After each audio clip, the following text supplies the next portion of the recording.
Selamat malam semuanya. Ya, ini F-Talk edisi 23 Februari 2025. Seperti biasa, malam ini kita akan berikan update market IHSG dan juga membahas ide-ide yang masuk di kolom komentar.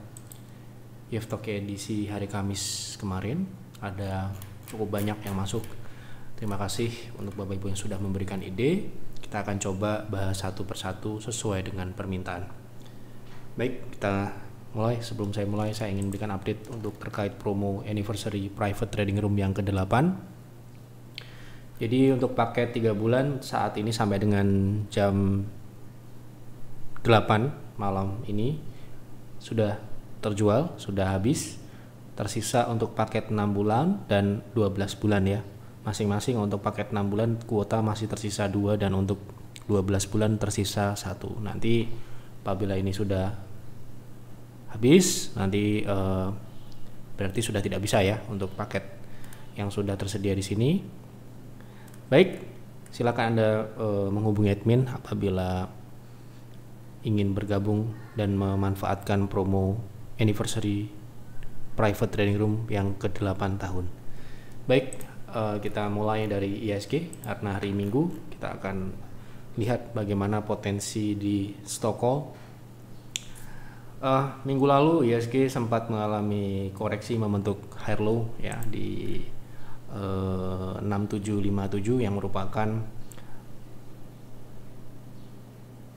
support yang dibentuk ya, support baru yang seharusnya memang koreksi ini masih bisa ya ke 6700 ataupun 6690, tapi saya lihat di sini cukup dipertahankan dan memungkinkan untuk IHSG mungkin dalam jangka pendek ini masih akan melanjutkan pullback ataupun konsolidasi di rentang 6.900 sampai dengan 6.700 ya. Pergerakannya akan bergerak di kisaran ini sampai dengan mungkin akhir bulan ya.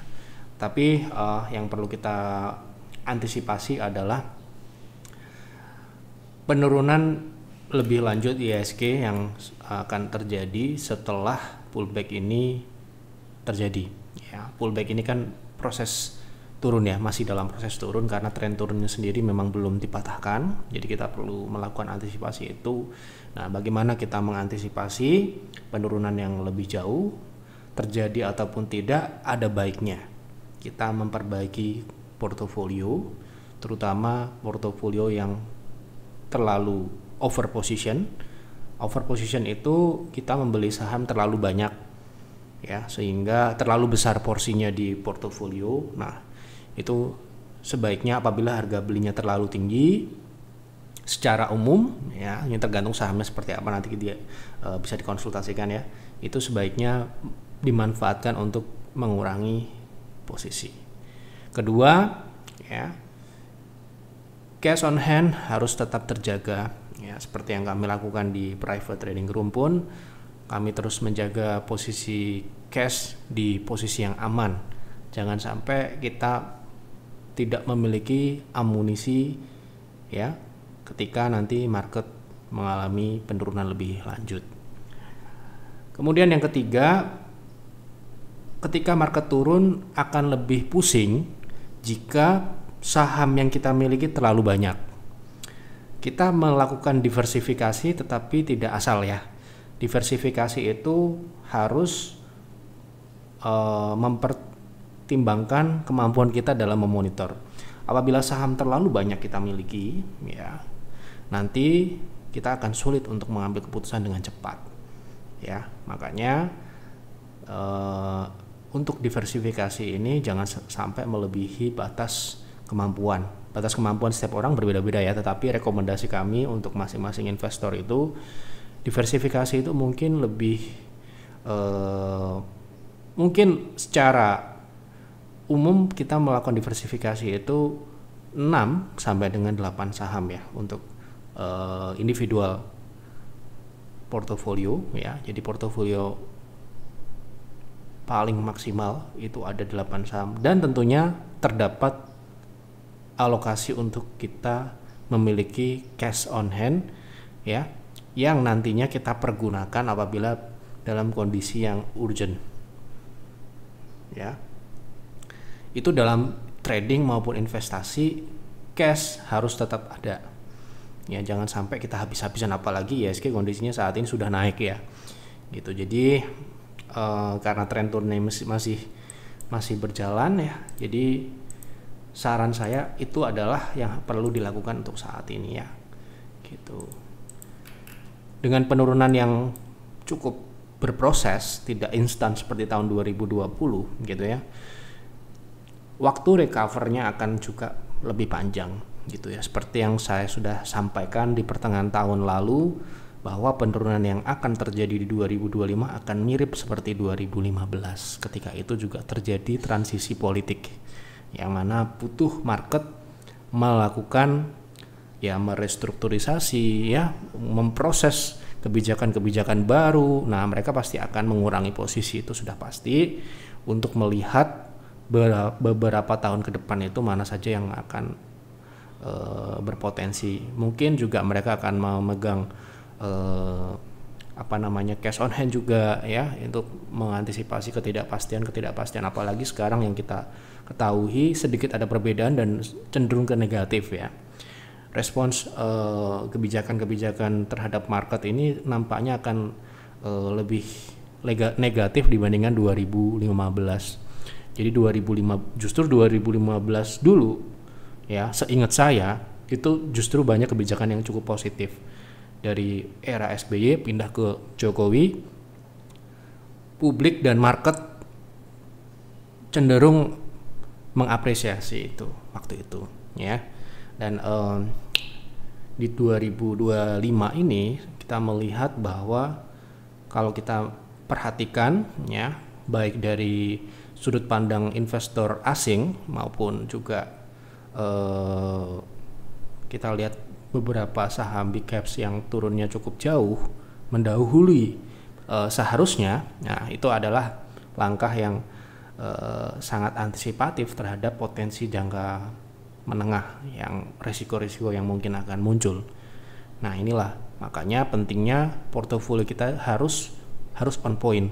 Jangan sampai kita kelepasan beli terlalu banyak, terlalu over diversifikasi ya, sehingga nanti akan menyusahkan kita sendiri gitu ya. Itu pun juga kita terus lakukan ya. Jadi mengevaluasi portofolio itu harus dilakukan terus menerus ya, karena sekali lagi saham ini adalah aset berisiko tinggi. Ketika kita tidak mau dan tidak disiplin melakukan evaluasi secara berkelanjutan, tentunya kita tidak bisa mengikuti dinamika market ya. Market itu terus berdinamika, jadi dinamis. Ada kebijakan ini akan merespon seperti ini, kebijakan itu akan merespon seperti itu. Nah, itulah yang kita harus bisa tangkap. Nah, kalau misalkan posisi kita sudah terkunci ya, tidak bisa kita melakukan perubahan-perubahan, nah itu yang akan menyebabkan kinerja kita tidak bisa perform ya. Yang kita harapkan adalah ketika market tidak perform ya, portofolio kita tetap perform. Itu yang kita harapkan, tentunya yang diusahakan ya. Nah, dari situ kita harus mau dan disiplin dalam melakukan evaluasi itu. Anda bisa menggunakan fasilitas konsultasi ya, mumpung IHSG masih ada pullback ya. Perbaikilah segera portofolio sebelum tren turun ini masih akan berlanjut ya. Bagusnya kalau misalkan besok market ternyata tidak melanjutkan penurunan, lebih baik lagi. Tetapi kalau hal-hal yang tidak kita inginkan itu terjadi, kita bisa lebih tenang ya. Kita tidak bisa memastikan tren turun ini dapat berlanjut atau tidak, tapi yang jelas karena ini belum terjadi sebuah reversal, makanya kita harus melakukan langkah antisipasi untuk menghadapi hal-hal yang mungkin saja terjadi dalam waktu jangka pendek menengah ya gitu. Oke. Jadi untuk IHSG minggu ini potensinya masih berpotensi, pergerakannya masih akan bergerak di rentang 6.900 sampai dengan 6.700 ya. Jadi untuk trading ya, selama Anda masih patuh dengan trading plan, akan baik-baik saja. Seperti yang sudah kami sampaikan, untuk investasi mungkin beberapa saham big caps itu sudah mulai menunjukkan arah ke bawah ya, dan sudah ada yang beberapa yang sudah di bawah Nah, itu juga patut untuk dicermati ya, jangan sampai untuk peluang-peluang yang datang tidak setiap tahun itu kita tidak bisa tangkap gitu ya. Jadi kita berinvestasi itu ketika memang secara umum market itu sedang ketakutan ya. Jadi mungkin Anda akan apabila melihat investasi di peer mungkin akan melihat, wah kok ngeri sekali ya, setiap ada kejatuhan kita malah masuk ya kan, ketika ada kenaikan kita malah nggak ikut. Nah, itu karena kita berbeda ya gitu, kita hanya akan masuk di saham-saham yang big caps, terutama itu hanya pada saat market mengalami koreksi besar ya. Kalau tidak terjadi koreksi yang besar, tentunya kita tidak melakukan investasi di saham-saham yang sebenarnya sudah cukup berat untuk digerakkan gitu ya, sehingga returnnya ya kita tidak bisa berekspektasi tinggi gitu ya. Oke, itu kira-kira. Kita lanjut ke pembahasan saham ya. Yang pertama, tanya apakah saham naik sudah tidak bisa naik lebih dari 400. Saya masih punya barang sisa beli barang PTR di 302. Saham naik. Oh, ini ya salah satu saham yang sangat berkinerja baik ketika market tidak begitu baik ya. Gitu. Ini kita beli di bulan Februari ini ya. Sebentar saya lihat dulu berapa target profit dari saham naik ya. Ini salah satu saham yang mungkin cukup perform ya. Dalam waktu 1 bulan ini dia sudah naik 87%. Ya, 87%. Kita beli di harga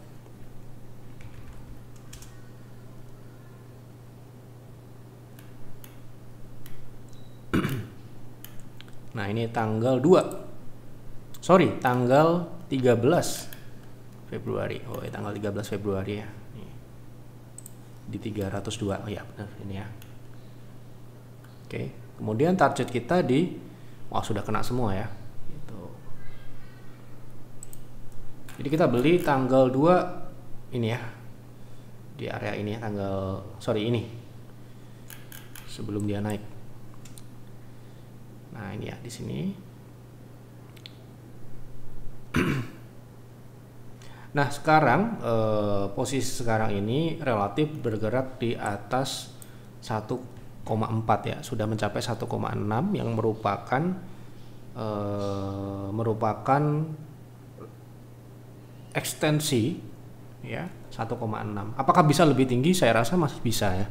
Bahkan mungkin ini bisa ke atas 500, tetapi kalau kita punya dengan modal di 302 ya,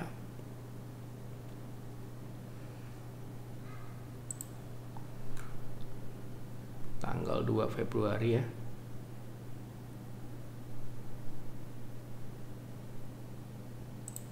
Nah, ini sudah sekian persen ya, idealnya adalah kita melakukan take profit ya, menunggu nanti ada koreksi dulu ya, karena kalau misalkan kita melihat pergerakan yang masih naik ini bukan berarti terus naik terus menerus ya, ada namanya koreksi seperti ini. Nah, nanti kalau misalkan kita mengharapkan kenaikan yang lebih jauh, itu bisa menunggu di support 360 ya, ini yang sudah terbentuk ya. Kemudian juga bisa di 332 kalau Anda mau buyback gitu ya. Jadi saran saya sih, kalau Anda tanya apakah ini bisa lebih dari 400, sangat bisa, tetapi dalam prosesnya ini memungkinkan untuk koreksi terlebih dahulu di 360 sampai dengan 324. Begitu kira-kira. Jadi mungkin proteksi juga bisa dinaikkan ya. Proteksinya bisa dinaikkan di 380 begitu. Oke. Saya masih hold Elite harga beli sesuai rekomen PTR awal bulan. TP selanjutnya berapa, Pak? Kita jawab Elite ya. Sepertinya ini juga naiknya kencang sekali ya. Nah ya. Jadi kalau ada yang nanya ke kita, kalau marketnya lagi begini, apa susah nyari saham? Ya enggak juga, ya. Itu. Ini ya, kita rekomendasikan tanggal 4. Tanggal 4 itu harganya masih 132 ya. Jadi dari 130 saham ini naiknya luar biasa sekali ya, 48%. Jadi kalau Anda punya ya mungkin take profit itu sudah bisa dilakukan ya, karena bahkan ini pun sepertinya sudah melebihi ekstensi ya gitu. Jadi ekstensinya itu di 189 ya gitu. Jadi ini sudah di level yang cukup ideal untuk melakukan take profit. Jangan sampai nanti dibawa turun lagi ya, karena ini potensi koreksinya ini cukup besar juga gitu ya, dengan kenaikan yang sudah terjadi. Kalau kita lihat dari beberapa kenaikan sebelumnya, biasanya dia akan kembali ke EMA 60. EMA 60 sekarang posisinya di 120-an. Kemungkinan ini akan adjust sampai dengan 140 lagi. Jadi bisa turun ke 150, 140 gitu. Jadi bisa take profit dulu sebaiknya gitu. Kalau tujuannya adalah trading ya. Gitu. Lanjut.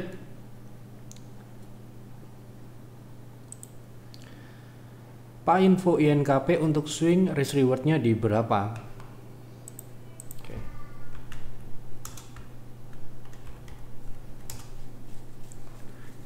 Oke, untuk harga saat ini risk rewardnya potensinya sudah sepertinya TP-nya sudah tercapai ya untuk swing, karena swingnya sudah berjalan sejak tanggal 13 dan ini sudah mencapai target 6250, itu target terdekat, dan potensinya bisa ke 0,6 ini ya, 6500. Sementara ini hanya sekitar 3% dengan risk sekitar 3% juga ya. Jadi dari support ke resist itu kira-kira 50-50 gitu, dan hanya 3% ya. Dan 3% itu kalau di private trading room ya tidak mungkin direkomendasikan ya. Tetapi kalau Anda mungkin mencari profit 1%, 2% ya bisa ya, tetapi ya itu tadi risknya juga segitu. Oke, tidak terlalu menarik ya untuk saat ini. Mohon analisa CNMA untuk swing. Oke, kita coba lihat di time frame jangka pendek. Sekarang ini masih berkonsolidasi di 150 sampai dengan 141 dengan tren turun ya. Jadi swingnya sudah lewat ya di 13 Februari kemarin. Jadi ini juga harus menunggu ya, kalau mau trading di saham ini paling tidak harus breakout dan tutup di atas 150 untuk membuka ruang gerak yang lebih baik ke atasnya gitu. Jadi sekarang ini mungkin wait and see sampai dengan breakout dan tutup di atas 150. Karena kalau misalkan dia bisa tutup di situ, ini terkonfirmasi sebagai hard low di 142. Tapi jika tidak, ini masih bisa melanjutkan downtrend. Malam Pak Ep, mau tanya GPSO saat ini apakah mengalami koreksi? Apakah akan kembali naik dalam waktu dekat? Dalam waktu dekat itu jangka pendek gitu ya. Oke, untuk GPSO secara teknikal sekarang ini sedang koreksi konsolidasi ya. Koreksi itu mendatar, koreksi mendatar ya. Jadi ini adalah ruang koreksinya dan menyempit ya. Jadi untuk trading ya, kalau mau ada potensi naik, kenaikan terbatas ya di resist konsolidasi di 452 sampai dengan 478 dengan catatan tidak turun ke bawah 400. Kalau turun ke bawah 400, tren jadi turun ya gitu. Izin bertanya Pak F, saya amati BBCA ini konsisten merah dari 6 bulan terakhir. Apakah ini awal dari crash BBCA? Oke, kita lihat ya. Setahu saya ya, selama 14 tahun ya apa namanya, yang pernah saya alami di market ya, BBCA itu salah satu saham yang tidak pernah crash. Tapi koreksi ya, koreksi aja gitu. Jadi crash itu jika sebuah harga itu sudah mematahkan tren ya, sedangkan BCA tidak pernah patah tren ya. Gitu. Bahkan di tahun 2020 adalah koreksi ya. Koreksi terbesar yang ada di BCA kan. Itulah kenapa kalau Anda bertanya kepada kami peer sejak 2018, sejak kita launch di 2018 bulan Agustus belum pernah beli saham BCA. Kenapa? karena BBCA tidak pernah memberikan kita kesempatan untuk masuk di harga yang bagus ya gitu. Ini kita coba compare dengan saham BBRI ya. BBRI kan kita ambil di 2020 ya, beda ya. BRI crash, jatuh di bawah EMA 60 ya. Itulah kenapa waktu itu kita beli di harga 2.200. Bahkan kalaupun waktu itu turun di bawah 3.000 itu sebenarnya sudah masuk crash ya gitu. Tetapi kita masih melihat 2.200 adalah target point yang cukup menarik waktu itu. Ini salah satu contoh ya, bisa kita lihat BBRI. Kemudian saham Mandiri yang kita juga beli. Makanya kemarin ada yang nanya, kok Pir ini nggak pernah rekomendasi saham BCA ya gitu ya, karena memang tidak pernah kita dapat kesempatan untuk masuk. Nah ini Mandiri juga kita masuk ya, sebelum stock split waktu itu harga 4.000 ya, itu stock split 2 kali. Nah ini crash ya di bawah EMA 60 gitu ya. Ini terjadi hanya dalam beberapa waktu saja ya. 2015 Mandiri juga pernah crash tapi tipis ya, crash yang mini crash. Crash terbesar di 2020, tetapi itu adalah kesempatan terbaik yang mungkin hanya akan datang ya mungkin 5 tahun, 10 tahun gitu ya. Kemudian BBNI. Jadi kalau menurut saya BCA itu tidak crash, hanya koreksi. Itulah kenapa kita tidak pernah masuk saham BCA sama sekali sampai dengan saat ini ya. Semoga ada crash kita bisa masuk ya. Nah ini BNI juga ya, 2020 juga crash dan kita juga masuk. Bahkan waktu itu PIR cashnya sampai 0 ya, susah untuk saking banyaknya saham yang bisa kita beli di 2020 saat orang lain ketakutan, kembali ke BBCA ya, saat orang lain kepanikan bilang market kiamat, itulah dia time to buy. Nah ini ya, saham BCA 2020 sempat ke EMA 60 tetapi tidak tutup di bawahnya ya, di 4.400 ini ya.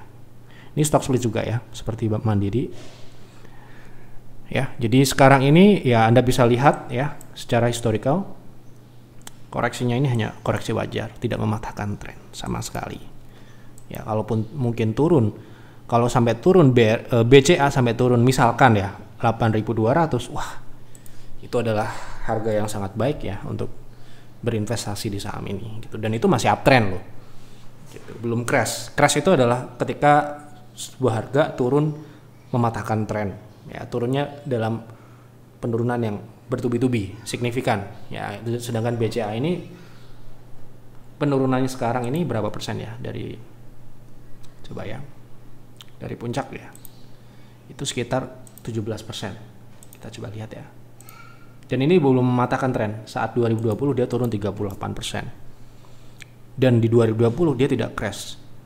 Sekali lagi, di 2020 itu adalah tahun yang mungkin ya hanya akan didapatkan mungkin 100 tahun sekali ya gitu. Dan yang terjadi sekarang ini adalah koreksi wajar ya, koreksi ya jangka pendek menengah lah gitu. Itu menurut saya, pendapat saya, Anda boleh beda, tetapi ya saya kategorikan penurunan BCA ini koreksi.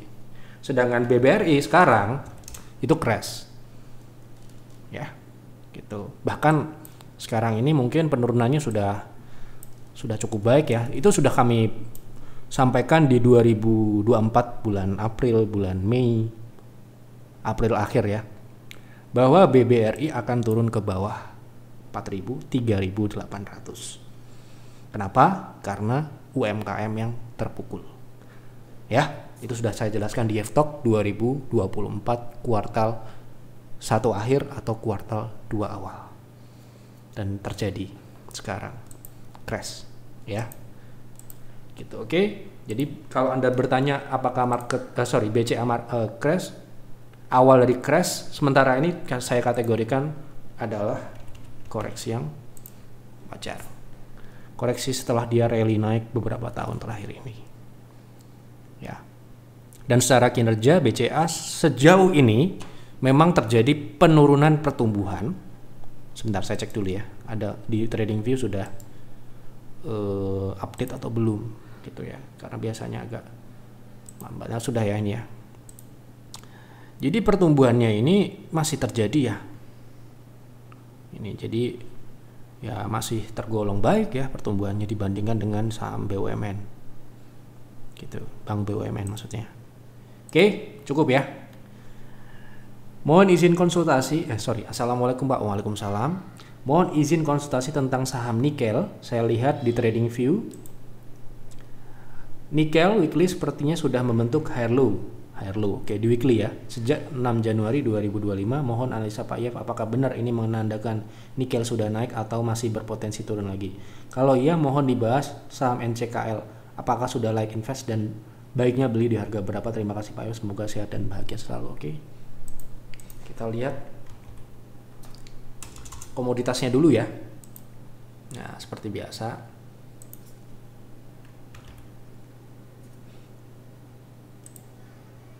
Oke. Di weekly.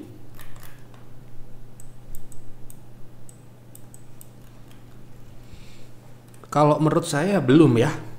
Ini masih ke tren turun ya. Sementara ini konsolidasi di dalam tren turun, ini namanya belum bisa dikatakan higher low. Kalau higher low itu seperti ini Pak, kira-kira.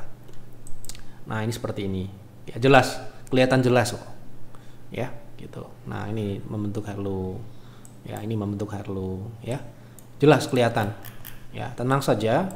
Ya, dalam proses naik itu tidak kok ujuk-ujuk naik uptrend gitu, tidak kok. Ada waktunya nanti. Ya, sekarang ini belum ya, menurut saya seperti itu. Kita juga kalau berinvestasi itu tidak memaksakan untuk masuk di bottom kok. Ya. Apabila nanti sudah terbentuk dan sudah terkonfirmasi baru kita berinvestasi. Gitu.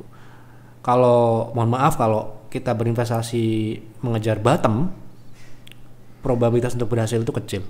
Kecuali saya adalah price makernya. Saya akan kasih tahu ini benar-benar bottom, ya. Anda nggak akan dapat lagi bottom di situ. Nah, situ. Jadi kalau misalkan ini nanti reversal, paling tidak ya nikel itu harus naik di atas 16.000 atau 17.000. Ya. Barulah nanti itu pun masih ada potensi untuk konsolidasi dulu loh. Ya, jadi misalkan ada kenaikan nih di 16.800 atau misalkan 17.000, ya, itu pun belum tentu dia uptrend atau siklus naik. Bisa saja dia stuck di situ. Kita ambil contoh ya komoditas lain, ya.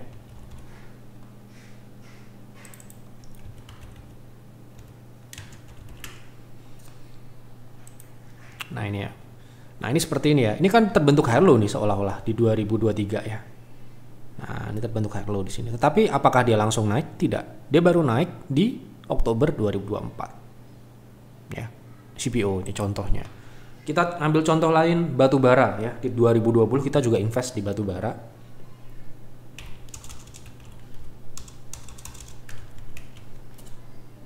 Ya. Kita ambil contoh ya. 2020 ya. Baru di bulan September, November dia membentuk higher low. Itu pun belum uptrend. Barulah uptrend di 2020 bulan November. Ya, ini waktu itu kita mengakumulasi di PIR dan Pierce United Tractor. Ya, dan juga Astra waktu itu. Ya, akhir tahun. Ya, barulah uptrend.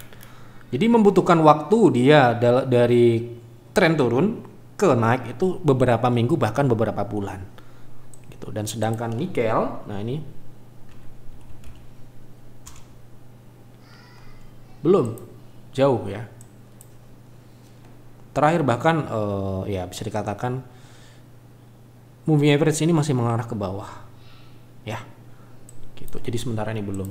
Untuk NCKL sama ya, karena komoditasnya belum naik ya belum gitu ya. Kalau trading sih oke ya, sepertinya ada potensi untuk rebound. Tapi untuk invest hal yang lain ya. Kita tidak bisa menyamakan trading dan investasi, harus dibedakan gitu. Sekali lagi itu menurut saya ya, jadi Anda boleh beda. Kalau Anda bisa melihat ini adalah bottom ya boleh Anda masuk, tapi kalau menurut saya sih saya akan menunggu terkonfirmasi terlebih dahulu gitu. Oke, lanjut ya.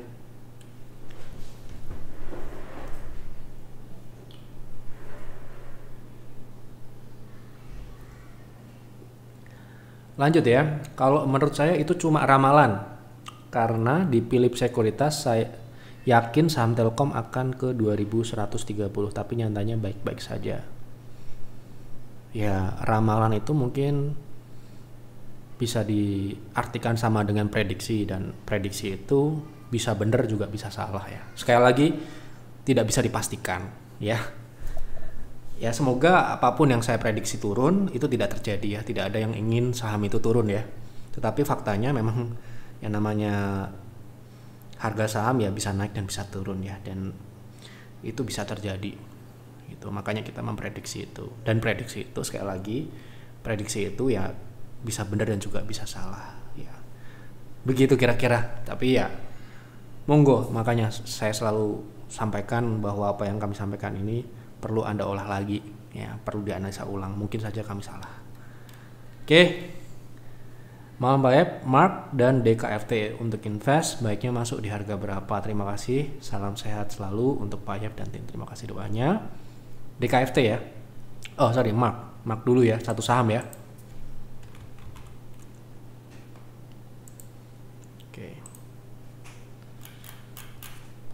Saham Mark ini pernah kita rekomendasikan ya di Pierce. Seharusnya fundamentalnya layak invest. Oke, kita lihat. Karena pernah masuk Peer ya, Peer atau Pierce. Nah, ini ya. Ntar saya cek dulu. Ini turun ya 2022. Oh, Peer ya. Kita pernah rekomendasikan saham Mark ini di 2021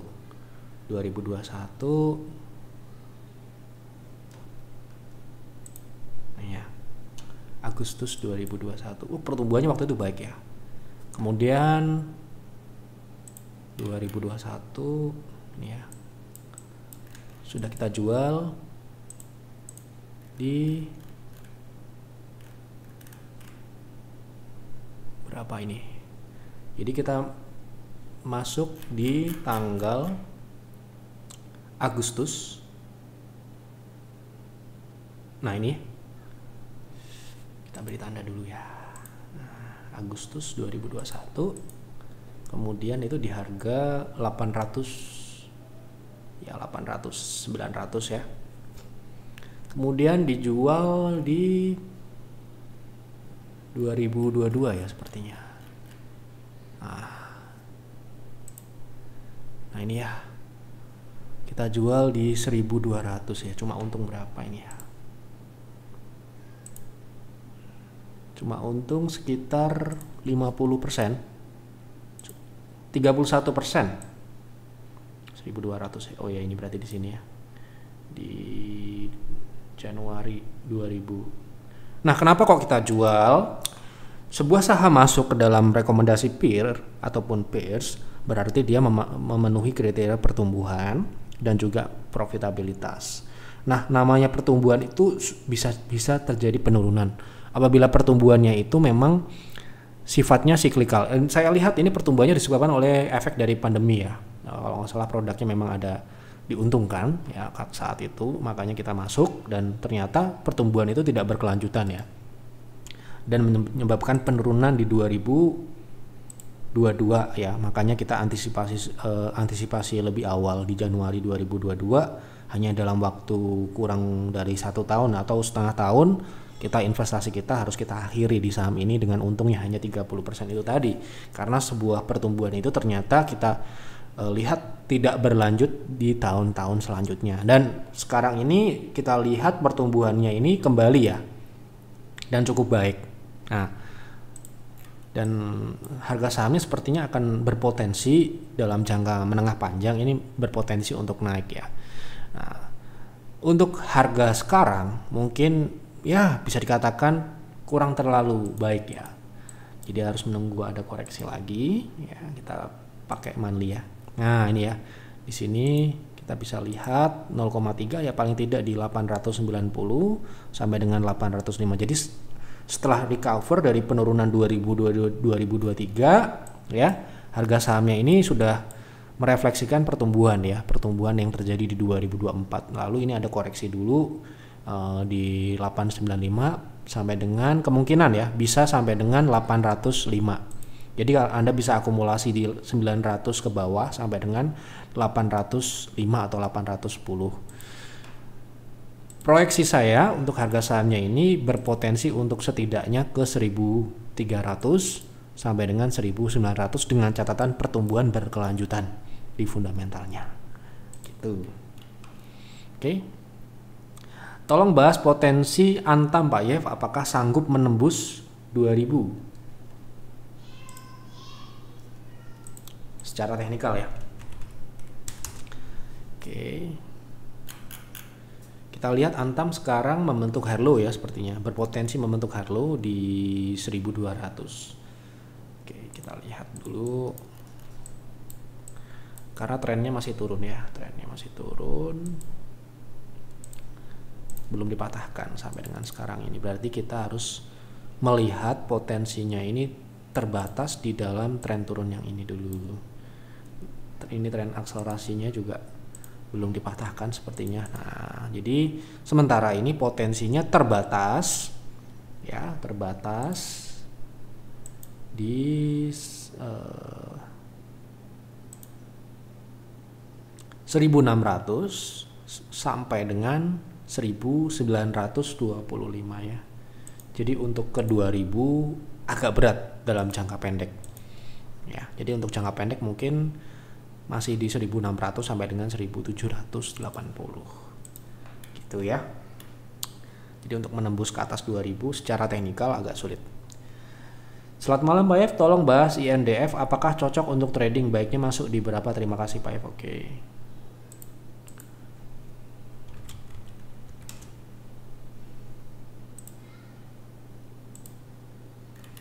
untuk trading sepertinya konsolidasi ya. Oke, konsolidasinya ini sekarang harga cenderung ke swing turun ya, swing ke support 7500 sampai dengan 7300. Jadi baiknya mungkin tunggu pengujian support ini dulu untuk trading. Gitu ya. Mohon bahas WIRG, data MLPL, games, entry di harga berapa, Antam gimana ke depannya? Banyak sekali pertanyaan, satu saham ya. WIRG untuk trading ya mungkin ya. Oke. Sudah naik sepertinya WIRG ya, karena kemarin kita juga trading saham ini.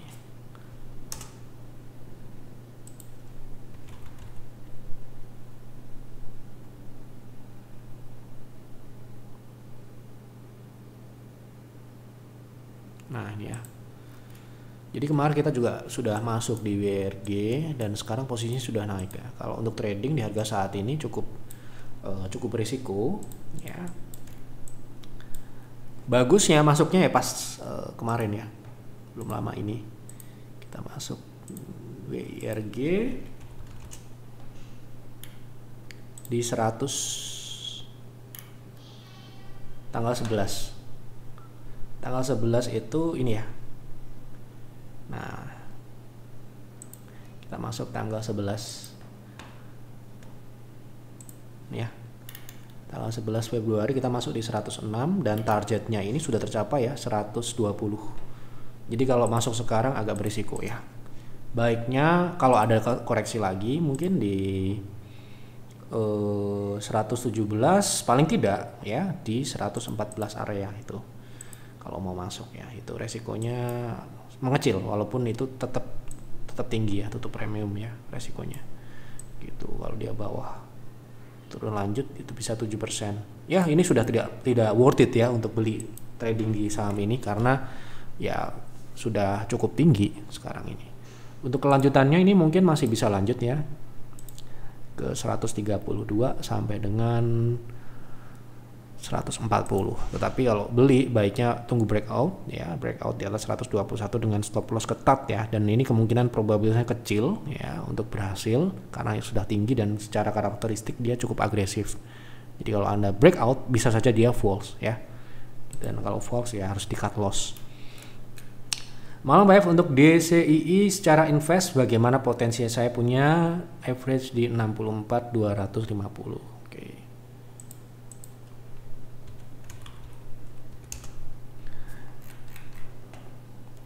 Untuk investasi sepertinya cukup baik ya saham ini, tapi tidak terlalu liquid memang. Ya, secara pertumbuhan baik, secara margin sangat baik karena ya memang harga sahamnya ini sudah cukup tinggi juga ya. Jadi saham yang like invest itu kalau harga sahamnya sudah terlalu tinggi juga berbahaya ya. Gitu, berisiko maksudnya. Nah, ini secara fundamental saya bilang ya ini saham like invest ya. Dan secara pertumbuhan dari sisi margin ini cukup baik Jadi layak untuk hold ya. Anda punya modal di 64, potensinya kemungkinan secara teknikal masih bisa naik ya. Kita coba lihat dulu ya. Karena dia break 1,6, sebenarnya ini sudah di target ya, di 78-80 ini di target terdekat untuk jangka pendek ya, jangka pendek menengah, dan bisa lanjut ke 100.000. Ini ke ekstensi selanjutnya di 102 begitu. Oke, lanjut ya. Sido dari segi teknikal apa sudah termasuk reversal dari downtrend, Pak? Oke, kita lihat ya.